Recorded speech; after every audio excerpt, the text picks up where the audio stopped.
Boa noite a todos e a todas. Eu sou Dudes Cartesini, sócio do Impact Hub Brasília, investidor entusiasta dos negócios sociais e de impacto. É um grande prazer para mim conduzir a nossa próxima mesa do Fórum de Advocacy e Impacto de 2021. O fórum é uma idealização da Impact Advocacy e do Impact Hub Brasília. Agradecemos aos patrocinadores que possibilitaram um evento como esse, o Instituto Alana, a Fundação Maria Cecília Souto Vidigal e o Instituto Galo da Manhã.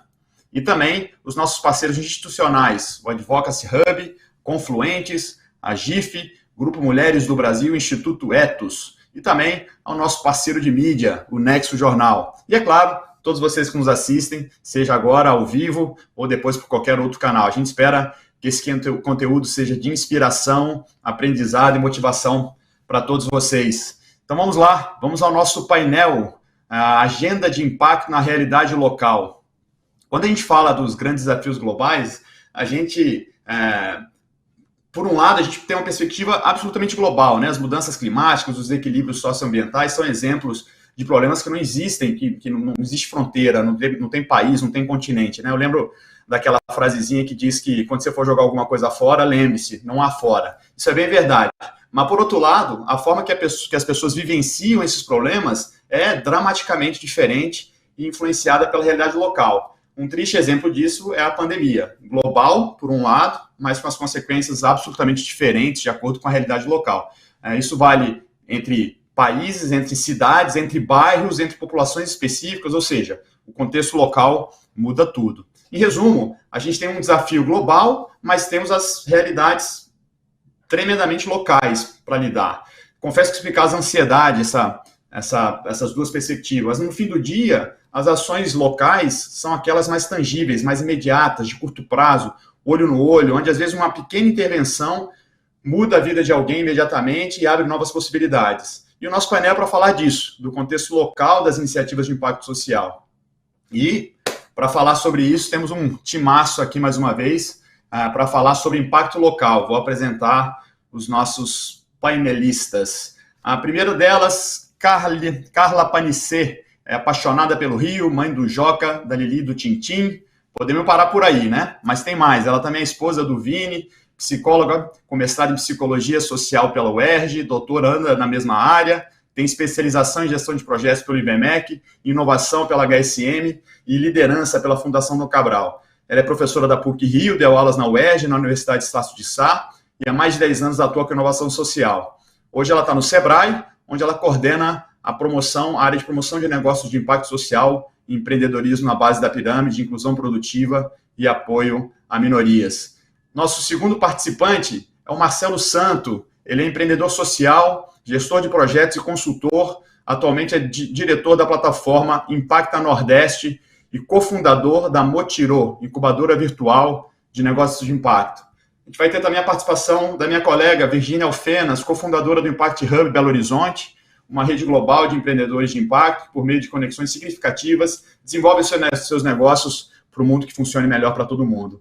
Ela é gestora de projetos, formada pela Fundação Dom Cabral, possui certificação PMP, experiência de mais de 17 anos em gerenciamento de projetos em diversos setores, como saúde, educação, desenvolvimento social, e ela atua com facilitação de processos participativos, iniciativas públicas e também privadas.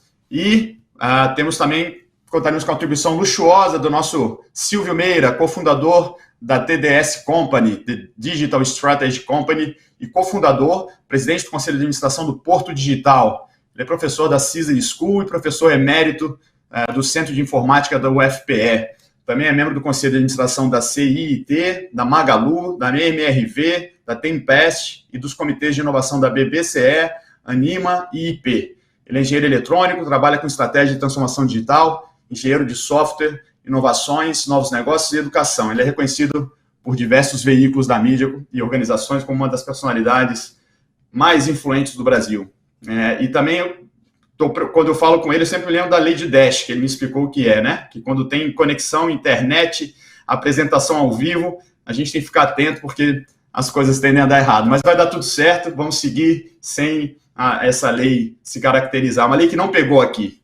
Vai tudo funcionar. Bom, e toda essa galera, todo mundo aqui, todos estão gentilmente compartilhando todo esse conhecimento e essa experiência com a gente. Vamos começar então, Carla, vou te chamar para a gente começar a nossa rodada.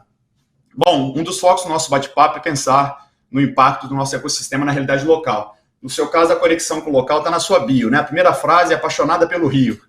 Nas nossas conversas aqui antes de entrar ao vivo, você citou alguns exemplos de inovação que só fazem sentido no Rio, né? Algumas muito interessantes. Me chamou a atenção a história do Uber da Maré, né? O Uber com todas as aspas, mas justamente porque pela realidade local decidiu, por exemplo, não cobrar para mulheres em trabalho de parto, porque isso é uma realidade muito específica e que faz sentido que eles prestem esse tipo de serviço social. Depois você me contou também de uma que me deixou um pouco triste, que é a questão da empresa de audiovisual que mudou a cor dos seus equipamentos, seus tripés e tudo, para evitar que isso pudesse ser confundido com arma numa situação de alguma abordagem policial. Isso é triste e impensável em alguns lugares, mas é real e é uma dor local que faz sentido, né, na sua realidade. Conta pra gente quais são as principais características do ecossistema de negócios sociais e de impacto e como é que isso tem alterado a realidade do Rio de Janeiro. Oi, Duda, um prazer estar aqui com você. Quero agradecer muito ao convite do Impact Hub, né? E também agradecer a você, Marcelo, Viviane, fazer uma tietagem aqui especial para o Silvio, né? Eu sou fanzoca, assim, pelo Sebrae, a gente teve a oportunidade de fazer vários cursos e acompanhar a trajetória do Porto e dele. Então, muito bom estar aqui com vocês. Falar um pouquinho do Rio é confirmar aquela frase da Fernandinha Abreu, né? Que somos o purgatório da beleza e do caos. O Rio é, de fato, um estado, né, de grandes ativos ambientais, né, as questões hídricas, os recursos da natureza que possibilitam novos negócios, a questão dos nossos ativos de conhecimento por conta desse histórico de ex-capital, né? Então, quando a gente pensa nos nossos parques tecnológicos, nas universidades, centros de pesquisa, de formação profissional, as empresas, né, que a gente carrega, o Marcelo Neri tem uma brincadeira que ele diz que um dos grandes ativos cariocas, aposentados da rede federal, né? Então a gente tem empresas públicas aqui no nosso território e também grandes empresas privadas que com a sua cadeia de valor trazem oportunidades. Então o Rio é essa antessala do paraíso, né? Sejam pelos nossos recursos pessoais, ambientais e mesmo econômicos. Mas ao lado disso, né, coexistindo com isso, a gente ainda é um território de enormes necessidades. Então, quando a gente vai pegar indicadores sociais nossos, a gente está mais perto dos estados do Nordeste do que do Sudeste, né? O Rio, por exemplo, tem uma taxa de tuberculose dentro da Rocinha, que está ali ao lado do Leblon, nosso metro quadrado mais caro, né, e o IDH mais elevado da nossa cidade. Mais altas, né? Ao mesmo tempo, a nossa questão política e institucional é muito complicada. Sem ser os nossos governadores, né? O Brizola, que está morto, todos foram presos, e a Benedita, que é uma governadora, né? Mas todos foram presos ou estão presos. A gente tem uma questão de milícias e tráfico e poder paralelo, né? Então a gente tem uma questão política e institucional muito complicada no nosso território que precisa ser falado. Ao lado de indicadores sociais sérios, né? A gente ainda tem dentro das nossas favelas casas de taipa, de pau a pique, né? Eu trabalhei em projetos com o Sebrae aqui de impacto social com pessoas dentro da cidade do Rio de Janeiro com renda média per capita familiar de R$37, né? Então, o Rio de Janeiro é esse cenário de oportunidades e de necessidades, que quando a gente olha para o campo do impacto social, é uma mistura perfeita, né? Perfeito é um modo de dizer, porque é óbvio que a gente queria que esse intercâmbio se desse mais, e esse é um dos papéis do Sebrae, mas geralmente quem está no campo da carência e da necessidade está lá, e quem está no campo da oportunidade está do outro lado sem entender direito dessa carência, né? Mas quando a gente tem esses empreendedores de impacto social que conseguem, né, por terem vivido esses problemas ou por enxergarem de outra forma esses problemas, darem soluções a partir dos seus negócios, a gente tem enormes ganhos. Então, esse cenário, essa mistura do Rio, né, desse S puxado, com os nossos problemas e também as nossas potências, são um cenário favorável para o florescimento de startups de impacto social, né? E a gente tem visto um crescimento do número desses negócios, sejam negócios advindos do terceiro setor, né, com um novo formato imediato para as organizações do terceiro setor, sejam advindos da iniciativa privada e do mercado por conta também do empurrão que os ESGs fazem, ou negócios também que vendem para o governo, né, ou que nascem dessas cadeias de valor das grandes corporações. Então, o cenário aqui no Rio é desafiador, bastante desafiador. A gente diz, né, no Sebrae que empreender é para todos, ninguém nasce empreendedor, a gente aprende a ser empreendedor, mas o fato da gente aprender não quer dizer que é fácil, é extremamente difícil, é uma história feita de muitos fracassos e alguns sucessos, e é importante a gente aprender com esses fracassos. E quando esses empreendedores estão num cenário, né, como o nosso, eles encontram aí esse campo de excelência quando eles conseguem juntar justamente essas duas cenas, né? Quando eles conseguem enxergar o real problema, o problema da sociedade, não só dele, e conseguem pegar as potências e as possibilidades que a gente tem aí, que são geradas pela área de conhecimento, né? Pelas universidades, pelas grandes empresas, enfim. Então aqui não é para os fracos, mas é para todos. Excelente. A gente fala, né, toda vez que a gente se depara, e a gente vai se deparar certamente na nossa conversa hoje, com essa dualidade, com essa complexidade do Brasil, né, a gente pega a famosa foto de São Paulo, de um prédio de luxo com piscinas na varanda e a favela do outro lado, a gente pega no Rio, o Leblon com os morros ao fundo, e essa é uma realidade do Brasil, né, então é sempre, de certa forma, angustiante, porque são problemas duros demais para a gente conviver, mas ao mesmo tempo, para quem quer trabalhar com empreendedorismo e impacto social, a gente tem um caldeirão de oportunidades, de possibilidades, né? E só para fechar esse raciocínio, interessante pensar na atuação do Sebrae no Rio, porque o Roberto Barreto, que foi presidente do Sebrae, depois presidente da Caixa Crescer, uma empresa que eu tive a oportunidade de estar perto, falava sobre essa diferença Roberto Barreto, desculpa, Roberto era o cara do conselho, Luiz Barreto, que foi presidente do Sebrae, meu amigo, e falava sobre essa diferença, né, de empreendedorismo por necessidade, empreendedorismo por vocação, né, e no Brasil a gente acaba tendo a vocação aparecendo a partir da necessidade, é uma relação super complexa, imagino que isso deva ser muito intenso para a gente trabalhar aí no Rio de Janeiro. Vamos avançando então aqui a nossa conversa para ouvir um pouco também sobre essa realidade. Marcelo, chamando você agora para a roda, você coordenou projetos em mais de 50 municípios pelo Brasil, conheceu o Brasil aí de cabo a rabo e conhece bastante a realidade, o Brasil real, quem sabe até o que a gente chama de Brasil profundo, né? Estando no Nordeste, você deve conhecer bem essa realidade. E hoje você atua numa perspectiva bastante regional, que é o Impacta Nordeste. Com essa experiência nacional de conhecer o Brasil e com o foco regional, conta pra gente como é que o sistema de negócios sociais de impacto tem influenciado a realidade na sua região. Fala também como é que é trabalhar num ecossistema que tem tanta carência, mas ao mesmo tempo tanta potência e está fora do eixo Rio-São Paulo. Como é que é essa experiência de trabalhar fora do eixo Rio-São Paulo num ambiente tão desafiador? Bem, bom dia, Duda, bom dia a todos os amigos aqui da mesa, é um prazer compartilhar esse espaço com vocês. E, de fato, né, o setor de negócios de impacto no Nordeste ele está em expansão, né, está ganhando cada vez mais relevância, cada vez mais empreendedores escolhem empreender com impacto social, apesar de ser ainda uma bolha, né? O Nordeste ele possui diversos desafios sociais, né? Esses desafios representam oportunidades para esses negócios de impacto. E aqui a gente pode destacar algumas áreas, né? Eu acho que, primeiro, a questão da escassez de recursos hídricos, né? Nós temos já alguns negócios de impacto aqui na região, mais consolidados, que estão abordando essa questão. A gente pode destacar a SDW, que desenvolveu a Aqualuz, né? Outra área que também é um desafio, mas que temos aí já algumas iniciativas mais estruturadas, são as cooperativas agroecológicas, né? É um setor que muito oriundo da economia solidária e que cada vez mais tem se aproximado dos negócios de impacto também para desenvolver novas soluções, novas abordagens. Então a gente vê um crescimento muito legal desse setor aqui também. A economia criativa, extremamente forte aqui na região, e aí ela inclui diversos tipos de iniciativa, né? E a gente pode destacar também a força lá na Bahia, em Pernambuco, em Fortaleza. Todos os estados são fortes basicamente na economia criativa, mas alguns se destacam, né? E a gente, dentro desse setor, a gente pode também incluir aí o turismo de experiência, que é um setor que a gente vê cada vez mais empresas indo por esse caminho, né? E principalmente nesse momento agora que a gente está caminhando para um pós-pandemia, é um setor promissor também, que tem um grande campo de atuação. O outro setor também que a gente vê um potencial para ser explorado, né, para que a gente possa desenvolver soluções para resolver as questões, são a questão do resíduo, da reciclagem, do lixo, né? Eu acho que todas as capitais do Nordeste sofrem com isso, e não só as capitais, né?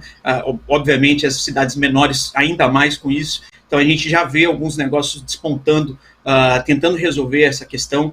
A energia limpa, né? O Nordeste é o maior produtor de energia eólica do Brasil. Também temos aí a energia solar, então várias empresas estão indo por esse caminho, também desenvolver soluções de energia solar para o pequeno consumidor. E por último, eu gostaria de destacar também a questão da inclusão produtiva, especialmente com tecnologia, né? Nós temos aí um cenário do mercado de trabalho em constante evolução, muitas mudanças ocorrendo aí ao mesmo tempo, né, em pouco tempo, e a gente tem o desafio de incluir milhões de jovens nesse mercado de trabalho, porque ele proporciona uma transformação social muito grande, né? É um desafio não só do Nordeste, mas do Brasil, mas aqui no Nordeste especialmente desafiador. E para esse setor atuar fora do eixo Rio-São Paulo é muito desafiador também, né? E eu acho que, a primeira etapa, acho que o primeiro obstáculo que a gente tem que superar é a questão da comunicação.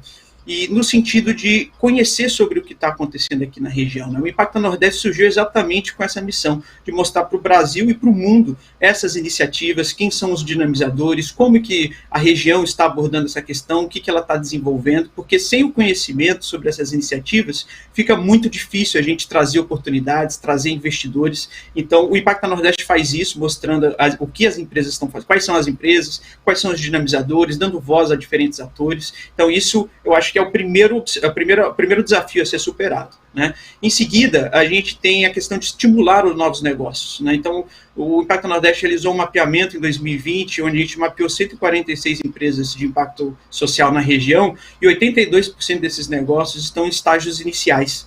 Então, a gente tem o desafio de estimular o surgimento de negócios, capacitar esses empreendedores e também o investimento semente, né? Porque esses empreendedores não têm aquele perfil do Faria Limer, né? E sem pejorativo, assim, é simplesmente uma realidade diferente. Então, são empreendedores que têm um propósito muito forte, muitos deles oriundos do terceiro setor, mas que não têm recurso suficiente para investir por si só nas suas iniciativas, no desenvolvimento do seu negócio. Então, estimular o investimento semente é fundamental e é um grande desafio. Isso também está ligado à quarta questão, o quarto desafio que eu gostaria de pontuar, que é a articulação multissetorial, né? Então, estimular parcerias. Então, estimular parceria entre os dinamizadores que já existem aqui na região, como o Impacta Nordeste e diversos outros, estimular as parcerias com o poder público e também com as empresas privadas aqui da região. Nós temos ainda poucas empresas que despertaram para essa questão, que veem o investimento nos negócios de impacto como uma alternativa que vai solucionar de fato os problemas sociais e também representam boas oportunidades de mercado. Então, a gente está nesse trabalho de formiguinha, de sensibilizar essas empresas, junto com diversos outros atores, né? Ninguém faz nada sozinho. Então, é muito importante que essas empresas também comecem a olhar, né? Desenvolver projetos de inovação social aberta, parcerias, juntar todas essas pessoas. A gente já começa a ver algumas iniciativas nesse sentido, mas ainda precisa muito mais para que a gente possa ter, de fato, os negócios de impacto como um ator relevante para resolver todos esses desafios sociais que eu acabei de pontuar. Muito bom. Eu queria explorar um pouco mais essa questão da articulação na próxima rodada com você. Eu estava, enquanto você falava, pensando numa coisa interessante no Nordeste, né? De fato, esse trabalho de articulação é importante para identificar as potencialidades, né? Então, a parte de energia limpa, de fato, você entra, quando você entra ali por Natal, né? Enfim, por algumas regiões você tem uma vocação muito clara, e é interessante como a parte de fruticultura irrigada, né, a simplicidade de exportar alguns produtos através do continente para a Europa, do outro lado, né, do Pacífico, e por aí vai. Então, o Nordeste, de fato, essa articulação é fundamental para que essas potencialidades surjam.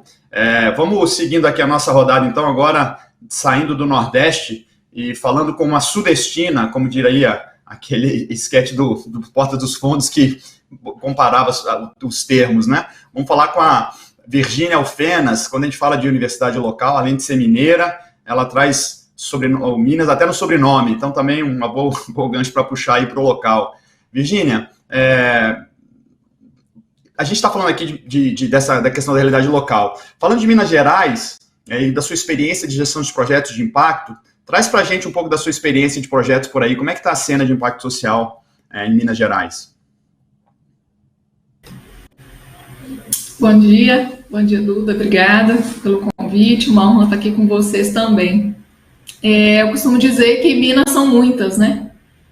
Quando eu falo que a gente tem 853 municípios, muita gente acredita. Então, os desafios, eles são todos que podem caber dentro de 853 municípios, né? E a correlação entre eles. Então, eu vou trazer um recorte aqui, né? Alguns, assim, e falar um pouco da minha experiência e o que a gente está fazendo agora para trazer esse olhar do impacto local. E aí você estava falando da pandemia, né, assim, no início, e desse ser uma pandemia global e como esse cenário local estava reagindo, né? E para a gente ficou assim, que as decisões, elas são tomadas nas cidades, né? Então, teve sim um olhar voltado para o desenvolvimento territorial, né? Então, como que os territórios, né, assim, os locais, eles podem ali entender os seus desafios, entender quem são os setores envolvidos nisso, né, e como esses setores, eles cooperam entre eles para resolver os desafios, né? A gente tem visto muito as empresas tomarem consciência dessa responsabilidade, né, quererem medir o seu impacto, que isso é muito importante. Então, esse despertar, ele abre muitas portas, né, para o local. A gente tem aqui uma grande concentração de mineradoras, né? E esse olhar para apoiar no desenvolvimento, né, das potencialidades locais. Então, não é mais toma aqui um recurso e pronto, mas é uma preocupação com esse recurso que é finito, né? Assim, como que esses territórios vão ficar no final. Então, assim, é toda uma capacitação empreendedora, é todo um capital, semente para investimento, né? Assim, é todo um cuidado, né? Assim, que ele é hoje com um outro olhar, né? Então, a gente tem construído muitos programas onde a gente trabalha essa capacitação empreendedora para trazer essa potencialidade local para que seja perene, né? Para que as mudanças sejam perenes e que elas consigam reconstruir, né? Assim, muita da atividade minerária, ela traz impacto, né, na realidade. Então, como que a gente consegue olhar para esse território novamente com aquela vocação que ele tinha antes dessa atividade chegar, né? E trazer isso à tona. Então, esse é um cenário. A gente tem também aqui em Minas, eu acho que é o estado com maior concentração de universidades públicas, né? A gente tem 11 universidades federais e 3 estaduais. E de uns 10 anos para cá, isso, né, esse desenvolvimento dos centros de inovação, né, dessa capacitação de mestrandos e doutorandos, para que toda a tecnologia que seja desenvolvida na universidade, ela possa chegar até o mercado.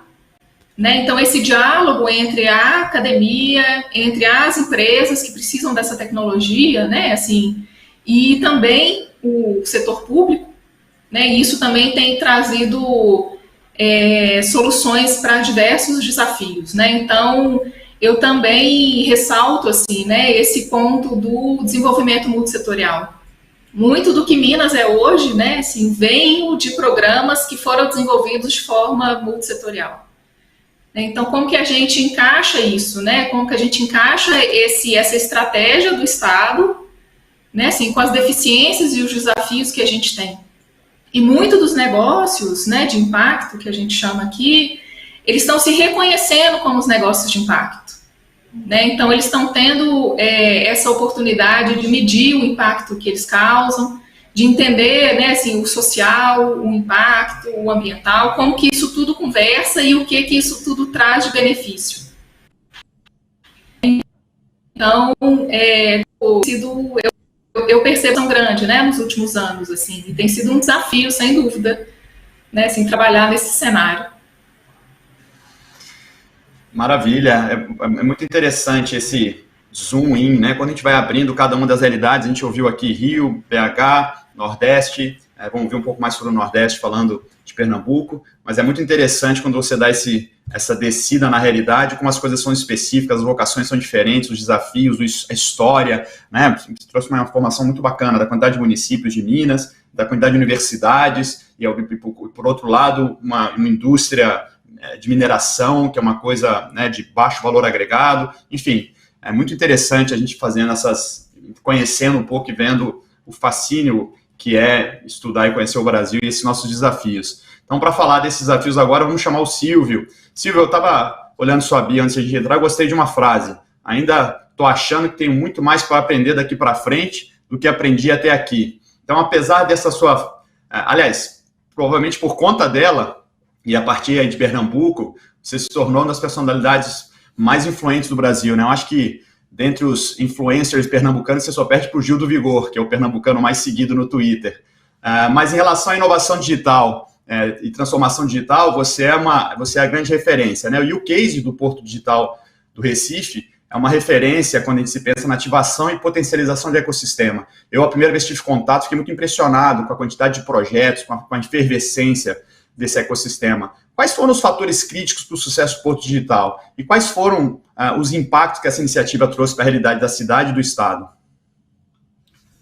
Bom, falando de influencers, eu não sou um influencer, Gil do Vigor mas o maior influencer de Pernambuco é o Mundo Bita.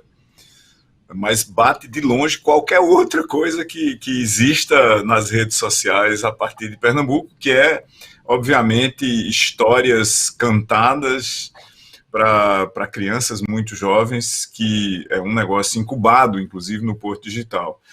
Os fatores críticos para que um arranjo como o Porto Digital dê certo, eles são mutantes no tempo, na partida eles são extremamente complexos, mas eles exigem principalmente uma coisa que anda muito em falta no Brasil há séculos, que é a gente pensar no longo prazo.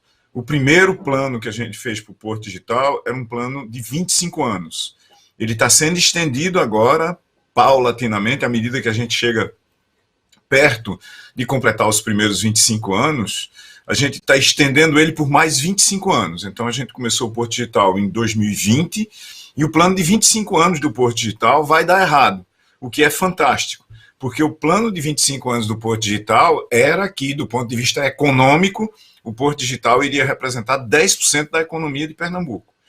Isso foi feito numa época que a economia de Pernambuco estava muito deprimida, os desafios estruturais para crescimento eram muito grandes, mas o Brasil de lá para cá teve, e Pernambuco em particular, se redesenhou numa dinâmica muito mais rápida do que a gente imaginava na época e que os economistas previam. Pernambuco cresceu muito mais rápido do que era previsto e o Porto Digital chegou em 2020 agora a ser 5% do PIB, mas do Recife apenas, que é metade do PIB de Pernambuco. Então, a gente é 2,5% do PIB de Pernambuco, e isso é muito bom de todos os lados. Primeiro, porque, como eu disse, Pernambuco cresceu muito mais do que o esperado, Recife também, mas o Porto Digital ter atingido 5% do PIB do Recife significa, em números de 2020, que o Porto Digital respondeu por 2 bilhões e 850 milhões de reais de negócios num espaço onde não havia absolutamente nada em 2000, no ano de 2000. Em 20 anos, a gente saiu de zero para 2 bilhões e 850 milhões de faturamento, com 350 empresas, com 800 empreendedores, com 13.500 trabalhadores. O plano de 2025 é chegar em 20 mil pessoas, 500 empresas e alguma coisa como 7, 8% do PIB da cidade do Recife. Eventualmente chegando perto de dobrar o PIB intrínseco de tecnologia do Porto Digital, mas a gente espera que a cidade do Recife, em função de mudanças que estão sendo feitas agora e estavam sendo feitas nos últimos 10 anos, cresça numa dinâmica bem mais acelerada do que vem crescendo agora. Então a gente não quer, de mais de uma forma, ser 10% do PIB do Recife. Outros setores têm que crescer estruturalmente também. O mega desafio de fazer isso com indústrias, como se chama, né, não deveria se chamar assim, da era do conhecimento e da informação, são pessoas. Como eu falei, o Porto Digital emprega 13.500 pessoas em 2020, esse ano deve chegar a 15 mil, e existe uma demanda estrutural por educação universal, equitativa, de qualidade no setor público. No setor público, que responde por 85% das vagas do ensino médio. Aqui no Recife e em Pernambuco, a gente tem aprofundado o ensino de computação para o ensino médio, para o ensino fundamental. Todas as escolas da Prefeitura do Recife, do ensino fundamental, já tem laboratório de robótica para começar a criar um imaginário de algoritmos, um imaginário de pensamento computacional, de carreira na área da computação, e nós conseguimos, nos últimos 5 anos, fazer com que, paulatinamente também, tudo isso são construções de longo prazo, a nota de corte dos principais cursos nas faculdades públicas, dos cursos de informática, se aproximasse muito das notas de corte dos cursos que já foram as estrelas do passado, como medicina e direito. No Centro de Informática da Universidade Federal de Pernambuco, que eu tive o prazer de ajudar a desenhar desde a década de 70, essa nota de corte é a segunda maior da Universidade Federal de Pernambuco, só é menor do que a medicina e por alguns pontos, e é maior do que, obviamente, todos os outros cursos da universidade. Atrair pessoas de todas as facetas da sociedade, com um processo e um trabalho equitativo, para atrair os mais necessitados das escolas públicas mais remotas, é absolutamente fundamental para a gente ter impacto no longo prazo, a partir de projetos que são de ainda mais longo prazo. Eu estava pensando, enquanto você falava sobre uma fala de ontem do nosso fórum, falando sobre o impacto da cultura no PIB americano, né? E aí você falou do mundo Bita, e a gente pensa em todos os artistas e toda a riquíssima cultura pernambucana, e quando você traz um dado como esse, chegando a 2,5%, 5%, projetando 7%, 8% do PIB, a gente pensa só nessas duas. Eu gostei da sua fala e entendi, né, mas na falta de uma palavra melhor, dessas duas indústrias, a gente vê como isso de fato é relevante, como a gente tem uma potencialidade brutal para ser explorada, e essa questão do fomento é super importante, né? Nessa segunda rodada eu queria explorar exatamente um pouco mais com os nossos participantes sobre isso, sobre essa questão da articulação. A potencialidade, eu acho que aqui nesse painel ficou ostensiva e clara, né? Eu costumo dizer que é óbvio que também a gente nunca pode falar de nada de lado bom, né? Mas do ponto de vista de problemas sociais. Mas se esse é o nosso insumo, o que não falta é projetos bacanas para serem feitos, e quando a gente pensa na nossa população como um todo, a gente pensa na potencialidade, né, na criatividade, em tudo aquilo que pode, de fato, fazer a diferença. Então, abrindo essa segunda rodada para pensar um pouco mais sobre essa questão das articulações, eu chamo de novo a Carla. Carla, você, além de já ter escrito sobre a focalização de política pública, você trabalha no Sebrae, que é super relevante no fomento do empreendedorismo em geral, mas especialmente relevante para o empreendedorismo de impacto. O Silvio trouxe algumas referências falando exatamente sobre essa articulação com o poder público, sobre a importância de uma política pública bem feita, né? E a gente tem essa era, não é uma era, né? Uma fase de se demonizar a iniciativa pública, mas a gente sabe que a articulação pública é fundamental para que essas coisas, para que qualquer estratégia faça sentido e aconteça. Como é que você vê a articulação entre o primeiro, o segundo e o terceiro setores da economia, no caso do Rio, e como é que você pode trazer de exemplo da importância dessa articulação aí na cena local?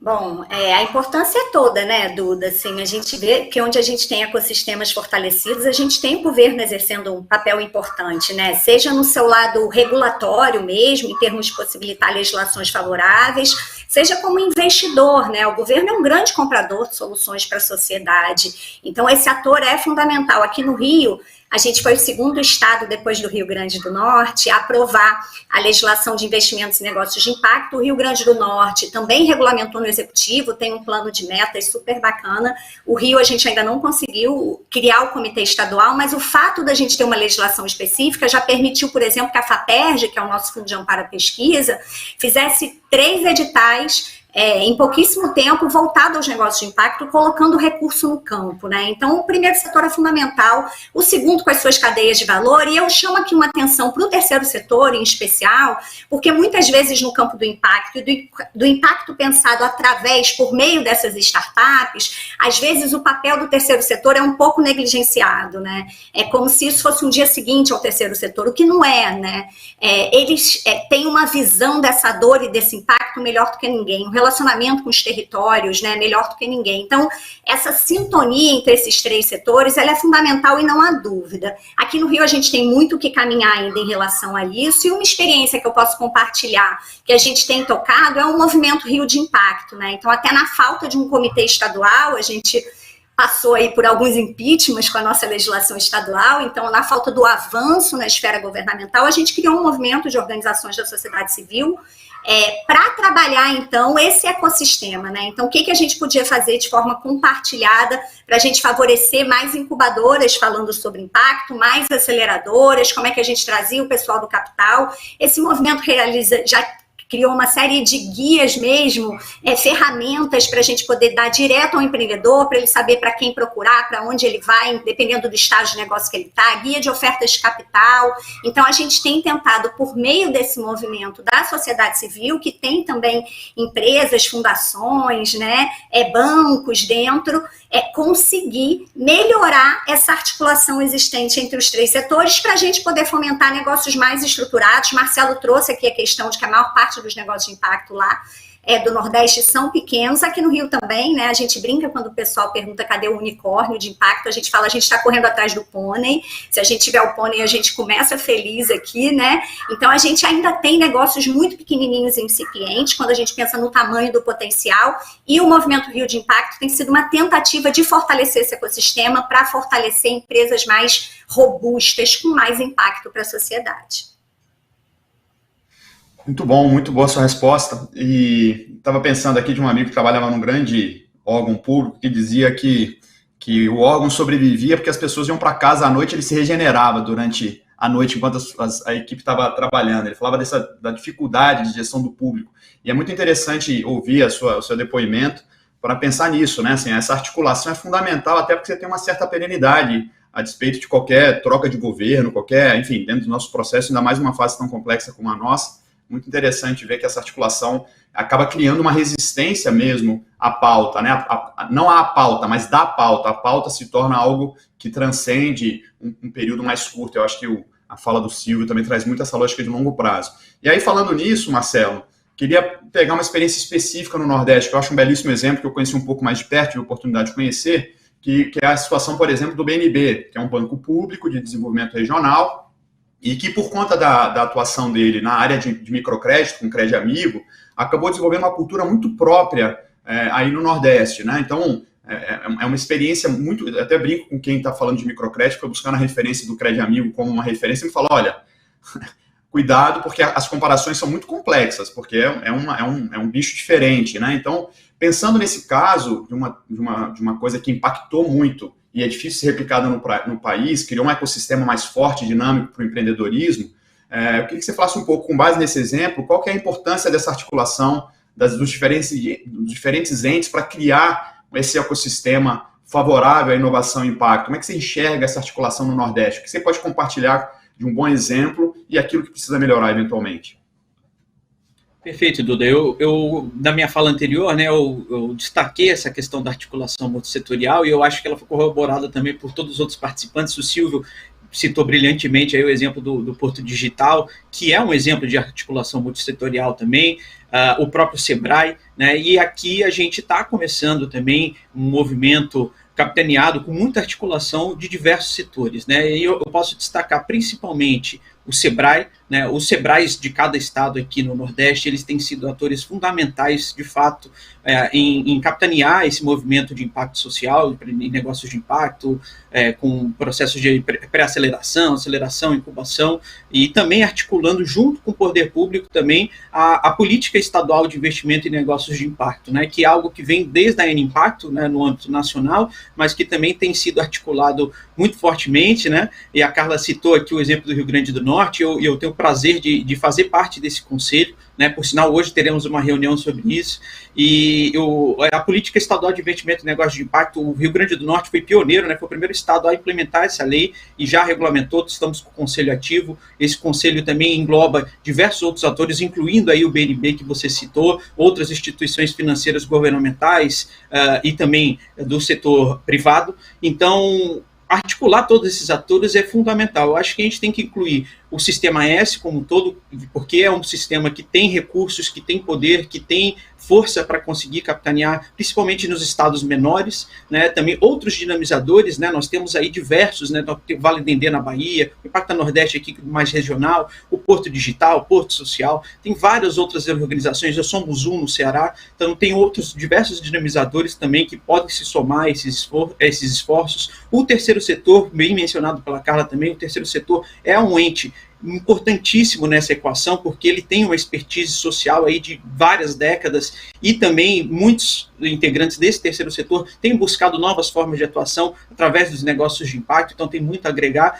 e também algumas iniciativas governamentais. Né, nós temos aí, na direção que o Silvio estava explicando, sobre esse planejamento aí da tecnologia, de incluir produtivamente os jovens nesse mercado, a gente fala novo, mas nem é tão novo assim. Né, recentemente, lá em Fortaleza, também foi implementada uma política pública, foi sancionada uma política pública chamada, se não me engano, Jovem Digital, que também vai nessa direção de qualificar a mão de obra, que isso é importantíssimo também, senão a gente vai excluir ainda mais pessoas do mercado de trabalho, desse novo mercado de trabalho.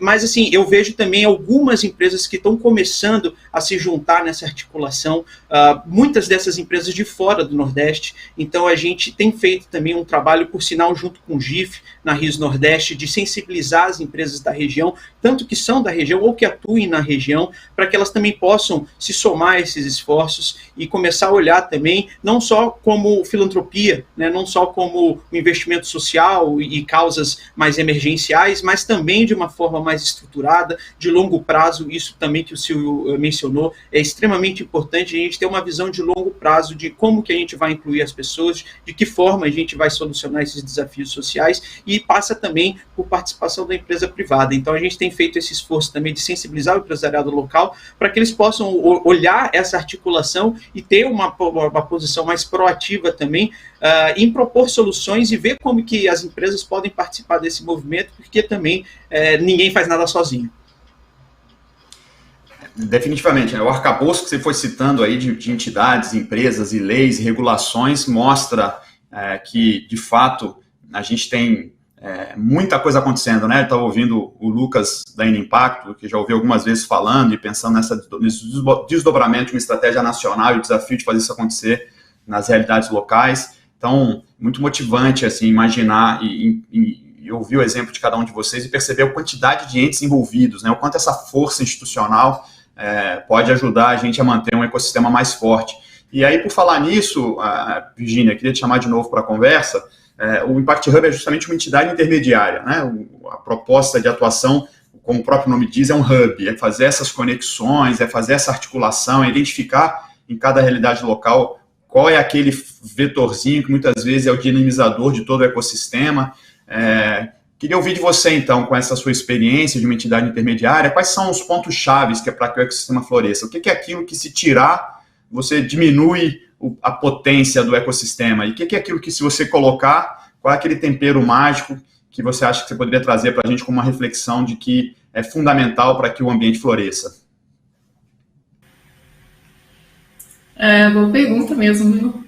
Porque, assim, a gente vai para o diálogo, né? Para esse entendimento multissetorial para solucionar um desafio. Então, eu trago aqui também que a gente também usou como exemplo a lei do Rio Grande do Norte, né? A gente aprovou a nossa aqui também em 2020. A gente está no mesmo pé do Rio, né? Assim, a gente ainda não tem a comissão, mas né, assim, um passo de cada vez. A gente está nessa articulação também.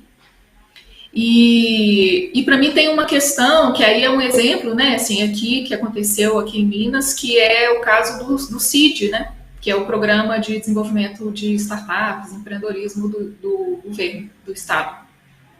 Então, foi um programa que ele teve a primeira edição em 2013, do qual a gente fez parte, né? Assim, e para mim teve um ponto importante, que foi a criação de comunidade, né? Assim, criação de rede ali, porque isso fortalece, né, a iniciativa. E aí pode trocar o governo, pode trocar, né, esse partido, pode trocar o que quer que seja, mas a força do programa continua.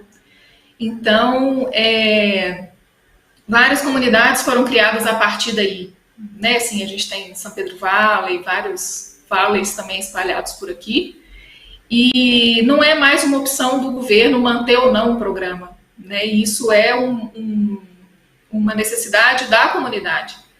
E a comunidade vai fazer acontecer, né? Assim, e o governo entendeu que ele precisa estar junto, né? Então, fortalecer vínculos, né? Assim, fazer todo esse processo, né? De comunidade mesmo, né? De trabalhar junto, de aprender junto, de se relacionar, tudo isso fortalece, né? E tudo isso apoia aquilo que precisa ser construído de forma multissetorial, né? Então, a gente tem as iniciativas que agora são iniciativas que todo mundo faz parte, né? Assim, todo mundo se sente parte, se sente pertencente, quer que as coisas continuem. Então, isso transforma a realidade, né? Isso transformou muito a nossa realidade local, né? Assim, de ser um estado onde a gente precisava ir embora, né? Assim, a gente antigamente formava e precisava ir embora de Minas caso quisesse trabalhar em alguma coisa diferente, né? Assim, então, diversificar a economia trouxe um resultado econômico muito grande, né? Hoje a gente já tem grandes startups, né? Assim, que em 2013 começaram pequenas dentro desses programas ou apoiados, né, por esses programas e que hoje são grandes startups do Brasil, né? São grandes empresas já brasileiras. Então, fortalecer comunidades e trazer de novo, né, esse diálogo multissetorial, ele é o que faz a diferença. Maravilha. Silvio, seguindo a nossa rodada aqui, falando da importância da articulação, na rodada anterior, quando você falou da iniciativa do Porto Digital e o impacto disso na realidade do Recife, você trouxe algumas demonstrações muito interessantes da conexão com outros ecossistemas, né? Então, você falou, por exemplo, do processo educacional, do quanto é importante toda essa conexão, todos os desdobramentos possíveis, tanto como insumo para que isso funcione, mas principalmente como output ou como outcome, né, do ponto de vista de consequência da atuação desse ecossistema. Então, eu queria explorar um pouco mais sobre isso. Conta pra gente como é que essa articulação entre governo, academia, não só a academia clássica, mas a própria área de educação, as empresas, essas entidades intermediárias. Qual a importância, como foi a articulação disso aí, e o que você pode trazer de exemplo do impacto disso para o sucesso do ecossistema do Porto Digital? Duda, o Porto Digital, ele é uma política pública definida por leis estaduais e municipais, legislação do Estado de Pernambuco e da cidade do Recife, e ele tem por objetivo fazer duas coisas. Primeiro, criar um ecossistema de negócios de tecnologia de informação de classe mundial. E a segunda coisa é fazer isso no centro da cidade do Recife, recuperando o centro histórico da capital mais antiga do Brasil. Recife foi fundado em 1537 e na região onde está o Porto Digital hoje, existe aquele processo típico do velho centro de todas as cidades antigas. Ou seja, todo o desenho econômico, toda a atividade econômica histórica que acontecia lá, em prédios pequenos, que foram tombados pelo patrimônio histórico, que estavam associados a um porto de pequeno porte, tudo isso se desvaneceu, principalmente a partir da década de 70, com a aceleração dos processos de globalização, de financiarização, de digitalização da economia, e aquele espaço antigamente extremamente vigoroso virou um oco. Só para você ter uma ideia, no lugar onde está hoje o Porto Digital, fisicamente na cidade do Recife, na década de 60, havia a sede de 5 bancos locais. Hoje não tem nenhum, e os prédios que não estão sendo usados por empresas do Porto Digital, ou que não foram convertidos em prédios públicos, caíram basicamente, estão em estado absolutamente terminal.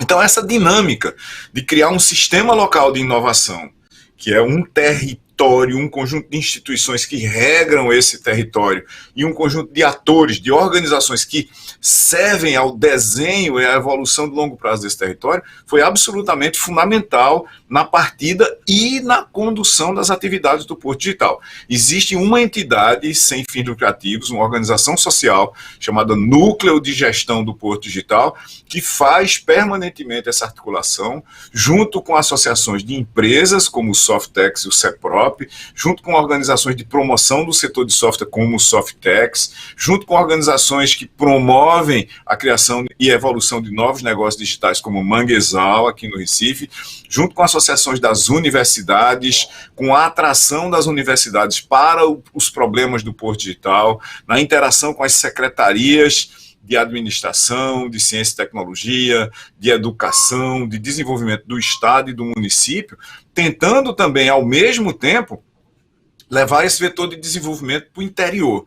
A gente acredita piamente em Pernambuco hoje, eu acho, que o trabalho novo da economia do conhecimento não vai vir de setores velhos, como indústria, comércio clássico e serviços antigos. Vai vir do futuro, e o futuro é mediado por tecnologia. Nós achamos que daí virá um número gigantesco de oportunidades e possibilidades de desenvolvimento pessoal, econômico e social. E hoje você tem os múltiplos setores da economia, principalmente do Recife, e começando a se espalhar por Pernambuco, articulados ao redor disso. Eu vou trazer duas coisas que me chamaram a atenção em todas as falas, para a gente fechar essa nossa segunda rodada. A primeira é mais romântica e mais filosófica, né? Achei interessante pensar que o renascimento econômico do centro do Recife, de alguma forma, preserva um pouco melhor o passado. Você tira uma zona de abandono e de ocaso, né, para uma vida, e é muito interessante pensando no futuro, de alguma forma, resgatando e preservando alguma parte da nossa história e valorizando isso, porque não dá para pensar no futuro sem valorizar isso. Então, é um assunto para filosofar, muito bacana. E o segundo é a questão da política pública. Eu me interesso pelas relações público-privadas, né, as PPPs, a Social Impact Bond, que é um assunto também bastante rico para o nosso ecossistema de impacto. E quando eu penso nisso, eu tenho chegado cada vez mais à seguinte conclusão: às vezes é menos importante a forma de contratação e muito mais importante uma estratégia bem definida. E a estratégia bem definida necessariamente vem do poder público. Então a gente tem que realmente se engajar. Eu acho que o ecossistema de impacto, fazendo aqui uma reflexão conjunta, tem que se engajar, porque a influência da política pública, e por isso eu acho tão feliz a mistura do termo aqui no nosso fórum, advocacy e impacto. Porque sem advocacy, sem influenciar a política pública, a gente realmente perde um trilho importante para que a gente consiga, a despeito de todas as instabilidades e dificuldades momentâneas e urgentes, se perca, né? A gente perca esse trilho. Eu acho muito importante a gente ter esse fio condutor, e isso necessariamente vem da política pública. Eu acho que isso está muito claro, e a gente tem que realmente parar de demonizar e se envolver, e por isso eu acho, de fato, reiterando, o advocacy como uma parte quase indissociável para que a gente tenha um impacto mais relevante e duradouro. Bom, feito esse fechamento da segunda rodada, vamos para a terceira, e eu vou deixá-la mais aberta. Queria que cada um de vocês tivesse aí um momento de refletir sobre o que a gente falou, concluir algum pensamento que tenha ficado aberto, dar algum recado que acha que é importante para o nosso público dentro desse contexto de advocacy e impacto, para a gente fechar uma terceira rodada e seguir o nosso fórum. Seguindo a ordem que a gente vinha falando, Carla, queria que você fizesse, então, essa sua reflexão aí sobre nossa conversa e o fechamento.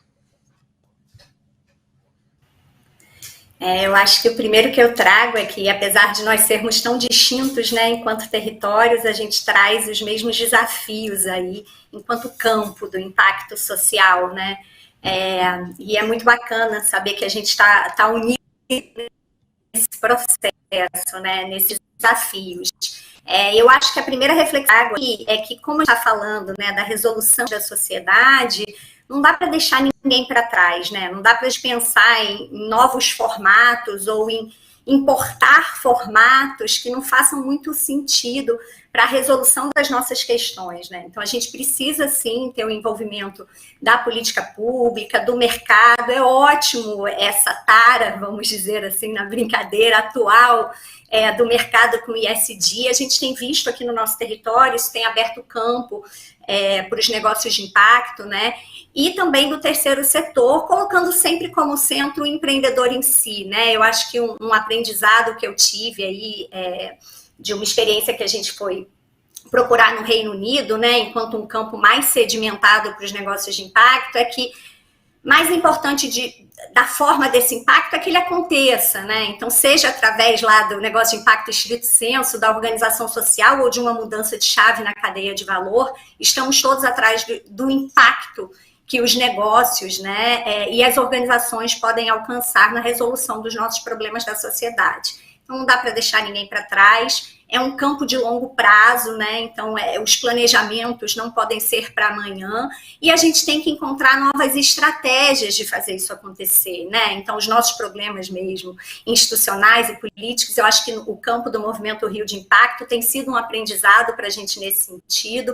Como é que a gente não fica parado diante de algumas impossibilidades que a gente encontra no território?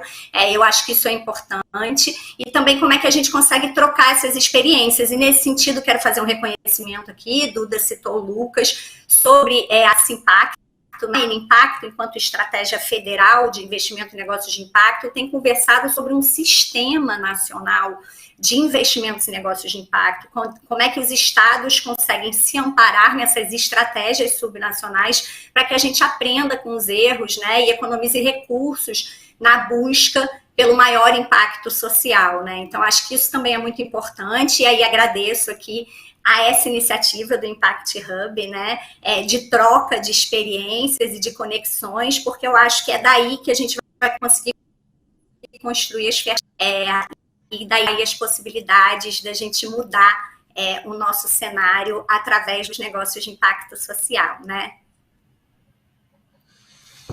Muito bom. Marcelo, você agora para fazer essa sua reflexão final e trazer a sua contribuição para a gente caminhar para o final. Bem, Duda, primeiramente eu queria agradecer pelo papo, foi ótimo, né? Eu pude aprender muito também, além de compartilhar um pouquinho da nossa experiência aqui na região Nordeste. E eu gostaria de finalizar, na verdade, com um convite para que todos que estão nos assistindo também e outros que vão ter contato eventual com esse conteúdo, especialmente aos governos da região, para que eles possam prestar atenção nessa questão, porque, de fato, os negócios de impacto, não só os negócios de impacto, mas a inovação social como um todo, ela representa um caminho que a gente pode explorar, sim, para resolver os desafios do nosso país e da nossa região. Um apelo também às empresas da região para que tomem uma postura proativa também em elaborar junto com todo esse movimento, toda essa articulação multissetorial para buscar soluções e a gente poder impactar as comunidades, as pessoas, resolver esses problemas sociais que são diversos aqui, não só na região Nordeste, mas no Brasil todo também, e também fazer um convite para que outras pessoas interessadas, pessoas do terceiro setor, próprios movimentos sociais que com certeza tem um lugar muito importante na observação dos desafios sociais que nós temos, e também tem que ter uma voz ativa para compartilhar das suas soluções, dos seus problemas, para que a gente possa buscar uma solução conjunta, e também a todas as organizações que atuam não só aqui no Nordeste, mas também no nível nacional, para que estejam abertas à cooperação. É muito legal quando a gente vê, nós temos trabalhado em conjunto com diversas organizações que são muitas delas do Sudeste, mas que vêm aqui no Nordeste também buscam cooperação. Eu acho que isso é muito importante. A gente não precisa reinventar a roda, a gente não precisa criar as coisas do zero. Já tem muita gente fazendo em vários locais, não só o Impacta Nordeste, obviamente, mas em todos os estados do Nordeste nós temos aí possíveis parceiros para a gente elaborar projetos, elaborar iniciativas, e também para que todos esses estejam abertos a essa cooperação e tenha uma visão aí de longo prazo, como o Silvio falou. Acho que isso é muito importante, né? As coisas não são feitas no ritmo que a gente quer, mas se a gente não começar a pensar a longo prazo, pensar de forma mais estratégica, tendo em vista também todos esses desafios que nós temos, e também destaco o desafio que o Silvio falou de preparar os jovens para participarem dessa economia mais digitalizada, dessa economia de informação. Isso é fundamental. Então, deixa aí o convite também para quem não conhece, conhecer o impactanordeste.com.br e segue a gente lá nas redes e ficamos sempre à disposição para colaborar. Excelente. Seguindo a nossa rodada, Virgínia, traz um pouco para a gente aí os seus pensamentos finais e sua perspectiva da nossa conversa. Legal. Então, agradeço também o espaço. Eu faço coro aqui ao Marcelo, assim, tem muita coisa boa já, né, assim. Eu acho que esse espaço de troca, ele é muito necessário para a gente não precisar perder tempo reinventando. Então, é importante conhecer o que o outro estado está fazendo, o que já tem pronto, quais são as experiências, e a gente poder ter esse espaço de trocar mais, né, assim, de estar aberto para essa troca, para esse compartilhar. Eu assim, quero também dizer que, né, não falei antes, mas a gente tem também um apoio muito grande do Sebrae aqui na região, que eu queria destacar isso antes da gente terminar. O Sebrae tem feito um trabalho muito bom, junto com a gente, de trazer, de alinhar esses atores, né, assim, do governo, do serviço público, de vários de Minas, para essa agenda de inovação no governo, né, e como esse diálogo pode melhor funcionar entre todas as esferas, né. Então, além disso, né, assim, várias iniciativas também, né, de indicações geográficas, que Minas traz muito isso também, muito relacionado à gastronomia, mas a outros temas também. E isso já é um exemplo de que fazendo isso num formato multissetorial, isso funciona melhor, né, assim. Não funciona melhor, só funciona se for assim, né? Então, acho que essa nossa conversa trouxe essa clareza, né? Assim, acho que clarificou vários pontos sobre isso e dessa necessidade de abertura para o diálogo e para essa construção multissetorial, que é um desafio, né? Assim, fazer sozinho é muito mais fácil do que fazer junto, né? Que requer mais tempo, mas que, ao mesmo tempo, a gente consegue ver de forma comprovada que o resultado é muito melhor. Então, fico também aberto para outras trocas e obrigada pelo espaço. Maravilha, obrigado você, Virgínia, foi um prazer te ter aqui. Vamos lá, Silvio, você para trazer a sua reflexão final e um fechamento dessa nossa conversa aí na sua perspectiva. Bom, primeiro, obrigado pela oportunidade de participar e de entender de perto a visão de tanta gente tão competente fazendo o que está fazendo em lugares tão desafiadores. Segundo, eu tenho uma esperança, né? Assim, tipo, I have a dream, I have a hope. E uma das minhas esperanças, e é uma das razões pelas quais eu estou envolvido com o Porto Digital até hoje, né, 21 anos depois, é que algum dia a vasta maioria dos negócios será de impacto. Eu acho que é impensável a gente continuar tentando fazer coisas que são irrelevantes, que são de baixo impacto, do ponto de vista do atendimento de tantas demandas tão críticas e tão crônicas também da sociedade, das pessoas, dos assistidos.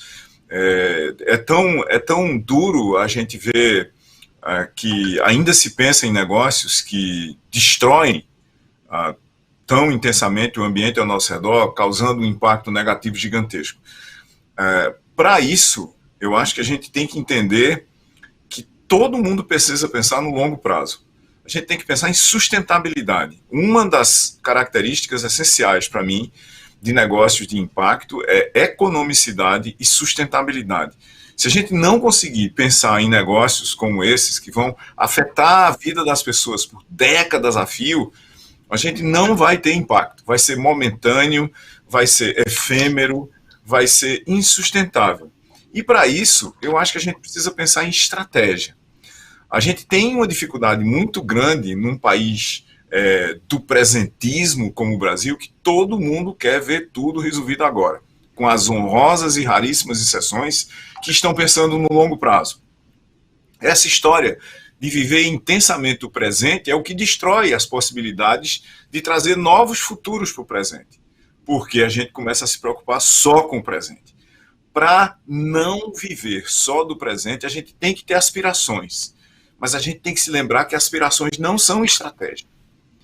Estratégia é o processo de transformação de aspirações em capacidades, competências, habilidades e recursos que realizam aquelas aspirações que a gente tem de mudar o mundo. Porque negócios de impacto são para mudar o mundo, não são para manter o mundo do jeito que ele está, ou para melhorar o mundo. São para mudar dramaticamente o mundo.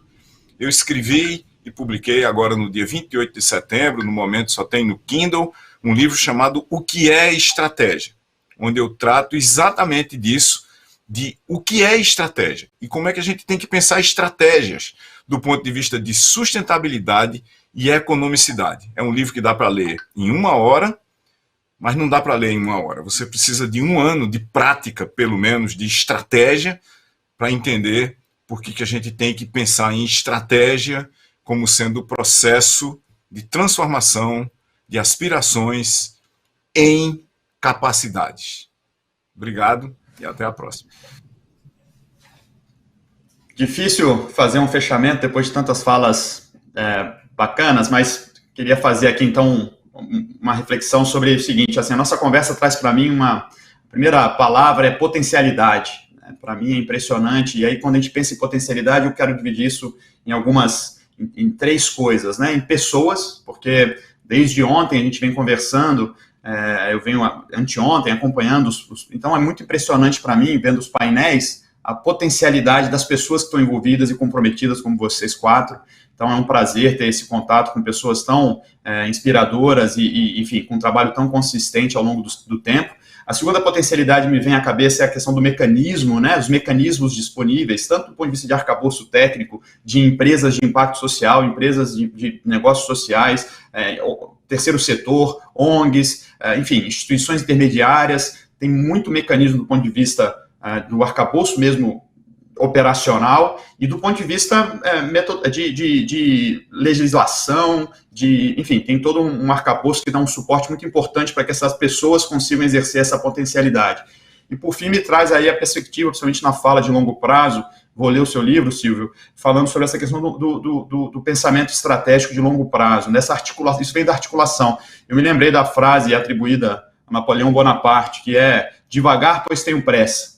Então, muito tempo você gastar um tempo organizando e pensando essa estratégia, às vezes a gente tem a sensação angustiante de estar enxugando gelo, de estar não saindo do lugar, né? Mas o fato é esse, a gente tem muita coisa acontecendo e eu não tenho dúvida que no longo prazo a gente está construindo esse futuro com consistência. E aí, fechando com uma frase também que eu gosto muito, tudo que fica pronto na vida foi construído antes na alma. Então, a cada um de vocês tem contribuído para que esse sonho e essa visão de um mundo melhor, onde todos os negócios serão de impacto, onde essa articulação funciona a serviço da correção das besteiras que a gente tem feito enquanto humanidade, possa se concretizar. Eu acho que essa construção está sendo feita dia a dia, e eu tenho um enorme prazer de ter contato, porque isso me inspira, e mediar essa conversa foi inspiradora para mim, espero que tenha sido também inspirador para vocês e para todo mundo que nos assistiu.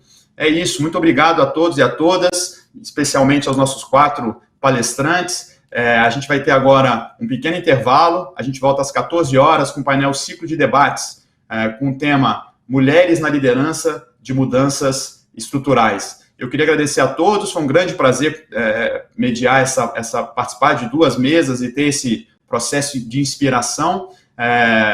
Foi muito bacana participar do Fórum de Advocacy Impact 2021. Até a próxima, muito obrigado.